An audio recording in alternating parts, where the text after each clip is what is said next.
Emang iya, perempuan itu harus berada di dalam rumah selalu dan dia tidak ya terbatas gitu ya perjalanan atau pergerakannya itu keluar. Enggak juga, dan Dewi nggak menyalahkan juga kalau misalnya ada pendapatnya seperti itu. Karena ya sah-sah aja sih sebenarnya, it's okay semuanya. Asal kalau misalnya kan kita beda-beda background ya, background keluarga kita itu kan beda-beda. Ada yang berlebih, ada yang cukup kayak gitu kan. Nah, untuk yang perjuangan yang orang-orang yang cukup ini tuh dia sungguh sangat luar biasa. Kadang-kadang anak perempuannya pun dia harus ikut andil untuk memenuhi gitu ya kehidupan sehari-hari dalam keluarganya. Dan itu bagaimana hitungannya? Nah, kalau misalnya nafkah itu tuh lelaki yang harus memenuhinya. Tapi kalau misalnya perempuan yang menghasilkan uang dan dia memberikan kepada keluarganya, itu bukan nafkah, tapi itu sedekah. Itu sedekah amal jariahnya kan. Jadi sebenarnya semuanya itu nggak masalah kayak gitu ya. Kita boleh belajar dari Bunda Khadijah. Bunda Khadijah ini sebelum beliau menikah dengan Nabi Muhammad SAW, dengan Rasulullah, beliau itu apa? Bekerja kan? Bekerja sebagai apa? Beliau tuh pedagang kaya raya loh. Gimana? Nah, boleh kan? Ya boleh. Karena perempuan itu emang harus cerdas, dia itu harus berkarya, dia itu harus punya karya. Jadi nggak masalah kalau misalnya perempuan mau sekolah setinggi apapun, perempuan mau ikut andil dengan apapun lah, asalkan itu dalam jalan kebaikan dan kebenaran. Everything it's okay, ya. Jadi kalau misalnya kita lihat ya, Bunda Khadijah itu perempuan yang sangat cerdas, sangat luar biasa. Jadi kita bisa belajar dari beliau. Jadi untuk para perempuan yang bekerja, itu kata bekerja itu diganti jadi berkarya dan berdaya. Jadi tugas dakwah itu bukan hanya diperuntukkan bagi laki-laki ya, tapi bagi laki-laki dan perempuan, bagi kita semua. Karena dakwah itu ya kewajiban kan, kayak gitu. Cuman kita ambil peran kita di bagian yang mana kayak gitu. Nah, ada nih kalau misalnya perempuan udah agak berlebih dia daripada laki-laki nih. Kadang-kadang dia tuh suka suka jadi mentalnya tuh jadi beda kayak gitu. Karena dia nggak ada fondasi awalnya, dia tuh nggak paham kodratnya itu macam mana, hak dan kewajiban dia itu sebagai perempuan tuh macam mana. Jadi hal itulah yang membuat dia tuh agak sedikit meninggi. Dan ketika waktu pas dia meninggi, dia bilang, aku lebih baik daripada kamu. Kamu mah penghasilan sedikit, misalnya kayak gitu kan.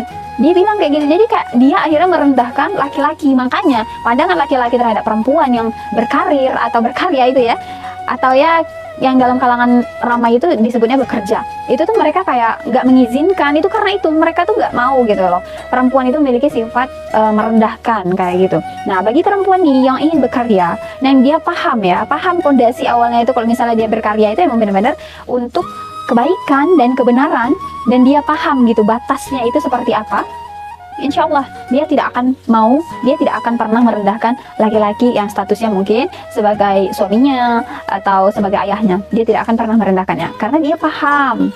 Begitu guys. So untuk para perempuan kita emang harus cerdas ya. Banyak loh kalau misalnya kita mau lihat kisah-kisah sahabiah ya, para sahabiah tuh banyak banget yang bisa kita contoh. Misalnya ada yang salah satu istri Rasulullah SAW namanya Zainab. Nah, beliau tuh sampai dijulukin Ummul Masakin. Sebab apa? Karena beliau tuh rajin bersedekah, panjang tangannya untuk memberi. Itu dari mana penghasilannya? Beliau bekerja.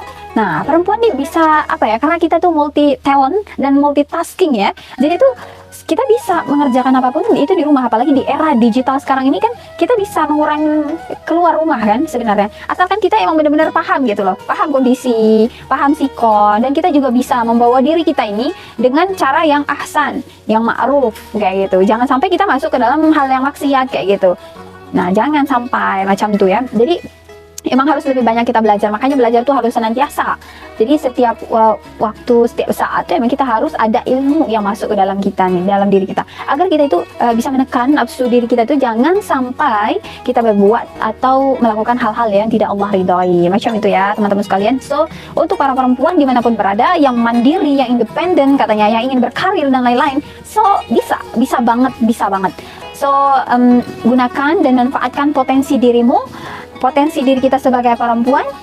Manfaatkan hal itu dan jadilah perempuan yang cerdas, berkarya dan berdaya untuk umat ini. Karena dari pendidikan kita lah yang memberikan generasi menjadi lebih cemerlang. Insya Allah. Kalau misalnya perempuan ini baik dia di dalam suatu negara, maka baiklah suatu negara itu.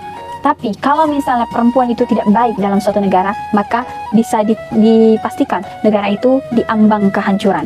Makanya bagi perempuan dimanapun berada, bersemangatlah mencari ilmu dimanapun kita berada.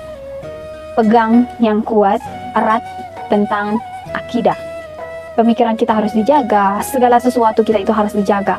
Karena benar-benar ya, Allah itu memuliakan banget perempuan.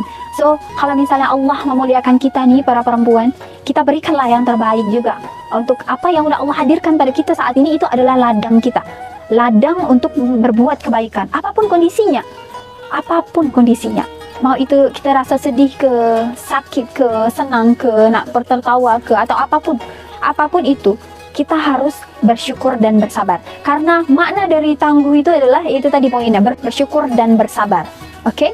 Jadilah wanita-wanita yang tangguh, wanita tangguh dan mencetak generasi peradaban yang Qurani. Oke? Semangat ya para perempuan dimanapun berada. Barakallahu fikum. Wallahu a'lam bishawab. Dari teman curhatmu, Dewi. Bye.